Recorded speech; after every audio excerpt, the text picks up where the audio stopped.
As the Prime Minister's made clear, there has been no repatriation. What's the latest twist on the ISIS brides? We've had some notes tabled in Senate estimates from 2 meetings that the Minister, Tony Burke, had with the organisation Save the Children. Save the Children wanted to talk to the Minister about whether the Australian government would give any support to help bring home people in these camps in northern Syria.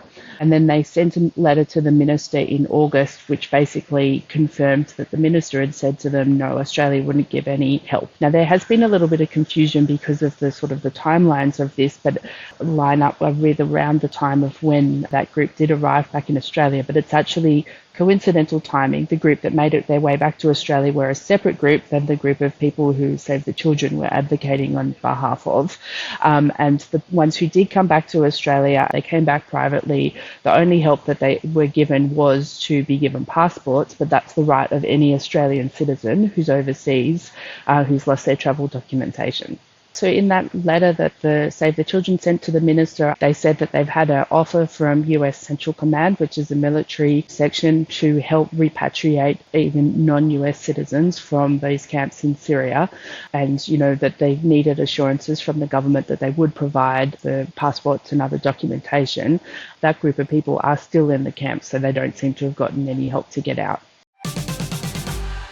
E-scooter riders in WA are facing tougher penalties, mandatory registration and speed limiting technology as part of a sweeping overhaul of eRidables recommended by a new inquiry.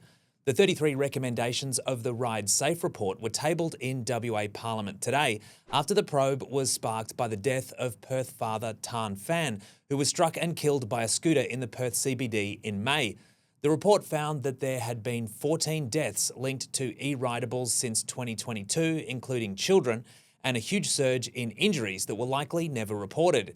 In the first half of this year, paramedics in Western Australia were called to 328 serious e-scooter crashes. Among the recommendations addressing what the report called a worldwide problem, riders must dismount from their e-scooters in entertainment precincts and licence and register their eRidables. Modifying eRidables to make them go faster would also be prohibited. Helmet requirements might be upgraded, and riders might need to undertake a skills test to be licensed. And anyone who breaks these rules could be facing increased penalties.